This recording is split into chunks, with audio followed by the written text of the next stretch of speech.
Why did the generation before me leave us with a lot of environmental problems? Where is the action that was once promised in spirit? There's so much power the world has, but we just don't do anything. This isn't just us we're losing. This is the future generations, the planet as a whole. For me, this is not a problem that will only affect our future generations, but one that affects me now. Hello, I hope all is good. I'm good, thanks for asking, and today I wanted to dedicate this video to something I did this past weekend, which was going on a retreat to the Ontario Greenbelt. And what that is, it is a green space that surrounds Canada's most populated and fastest growing area in the Greater Golden Horseshoe. It is permanently protected by law. I think this is wonderful to actually be a part of. The whole experience was really amazing, and it was fun, and the atmosphere was great. By the way, I'm going to keep looking down. I'm sorry, I'm really not prepared for this video, but I need to get this information across to you. So, the people that actually brought us there was EcoSpark, and the people are amazing. They are so nice. It was just amazing. It was a 2-day event to Toronto, Canada, and it was, I'm trying to think of one word to sum this whole experience up. Amazing and phenomenon. What we were really doing there was making a Greenbelt plan, but that is what it takes to actually make something and make a good change that can sustain for the future generations. Okay, so I want to step you through what we did on this 2-day adventure. So starting from day 1, we met in front of the CN Tower, which was beautiful. And then we got on the bus, and oh my god, I wasn't even expecting to make these much friends as I did, but I did. I'm social. I am proud of that. But we played like so many games like Spyfall. I'll put a link down in the description to how to play that game.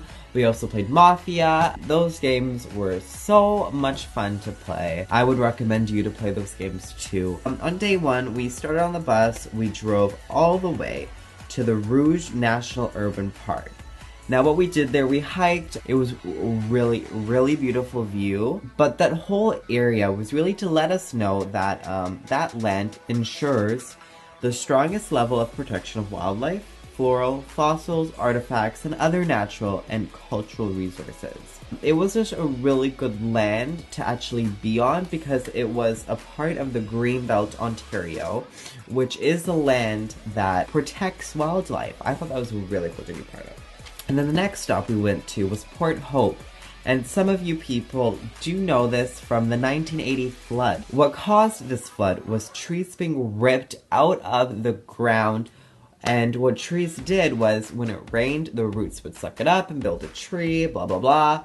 But because Canadians back then wanted to make that farmland, they just ripped up all the trees, and then the water just had nowhere to go and just kept building and building up, and then it just started to flood.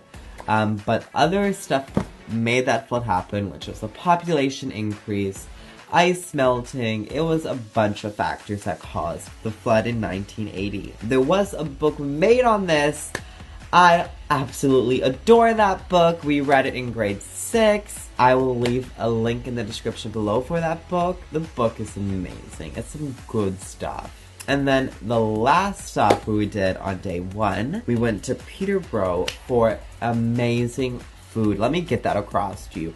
It was some good stuff. That food was so good. But there also was live entertainment, and we saw a turtle. I didn't know turtles actually can live in Ontario, but they do, and this turtle was so cute. But turtles are in danger. That's just reality. But this whole adventure is to protect that. And speaking of that, the EcoSpark Greenbelt Ontario decided to give me a t-shirt, what I am wearing, which is really soft. I love it. I love everything they did. Now let's go on to day 2. Day 2, we met again in Toronto by the CN Tower, and we went onto the bus, and then we went straight to the Holland Marsh. Now, This was actually a really good way to start off the day because we actually got to see where our food was actually grown. Now, this isn't all the food that we get imported, but it was actually cool to see that we have local farms that actually produce crops. So the three main crops they actually grow there is carrots, onions, and salad greens. Now, I was blown away with how much money they can make off of just these three items. Carrots, they make $130 million. In onions, $160 million. And in salad greens, another $160 million. Now, this is the value of these crops. Isn't that amazing? I thought it was like $100 here and there, blah, blah, blah. But no, it's in the millions. I think that's crazy for stuff like that. Like, come on, let's be real here.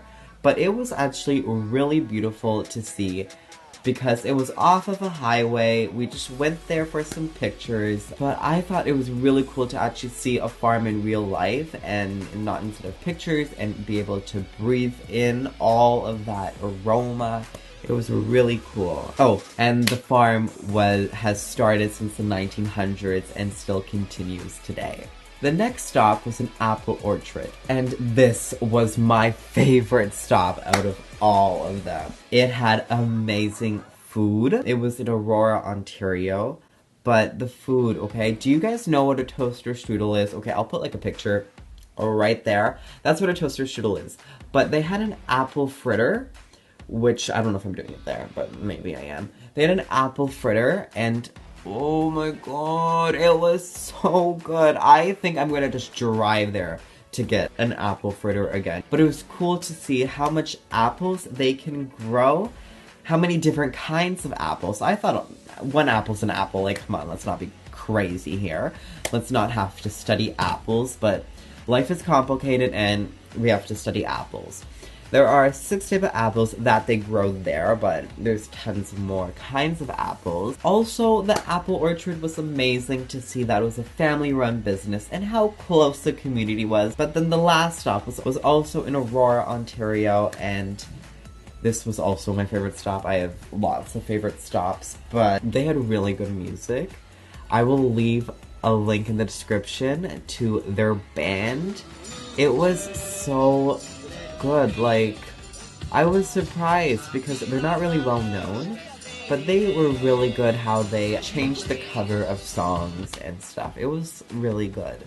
They also had really good food, which was free, which was cool. I was like, oh, okay, free hamburger, yum, yum, yum. They had, like, appetizers, like pizza pockets. Then me and my friends got bored, so we just went off. We started hiking. That was fun, too. The whole point of that stop was really to create the charter that will be protecting Canada's forestry, wildlife for the next 25 years. But this whole project was really amazing to be a part of. I hoped you learned lots throughout this video.